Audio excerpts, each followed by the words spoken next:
Технички спецификации за дроновите и околу фактот што Македонија ги исфрла од употреба традиционалното вооружување како тенкови и такви. Министерки до вас. Да. Аха, добро. Како што кажавме, дроновите ги најавивме денеска како можност која што ќе започне наскоро во еден од капацитетите кои сега се во фаза на подготовка овдека во овој дел од фабриката да се произведуваат и заедно ќе работиме со компанијата АТЕС. Во однос на техничките спецификации, јас се разбира дека не би објавувала сега што точно ќе содржи, затоа што дел од тоа знаете дека се и класифицирани информации, меѓутоа се разбира веднаш штом ќе биде подготвен првиот дрон за демо презентација, повторно на наше големо задоволство ќе бидете.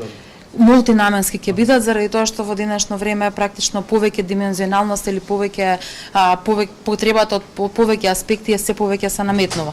Така што тие ќе имаат способности да бидат испраќани во извидничко разузнавачки мисии, стручно да кажеме, меѓутоа се разбира ќе бидат оспособени и за борбени действија, но се разбира и за употреба во цивилни цели. Ме прашавте и за исфрлањето на тенковите или зошто тоа го направивме.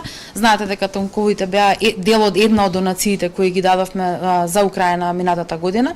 Една од причините заради тоа што согласно плановите за трансформација и модернизација на македонската армија, тие веќе не се употреба, затоа што согласно стандардите и исполнувањето на НАТО целите на способности на македонската армија се работи за технологија која веќе е застарена и се разбира работиме на тоа да ја замениме со нови видови соодветни возила кои ќе пристигнат. Нема да бидат класични тенкови, тоа. Нема да бидат, тоа е заради апсолутно заради тоа што тоа е и дел од процесот на модернизација на македонската армија, меѓутоа и преструктурирање за да ги исполниме НАТО целите на способности.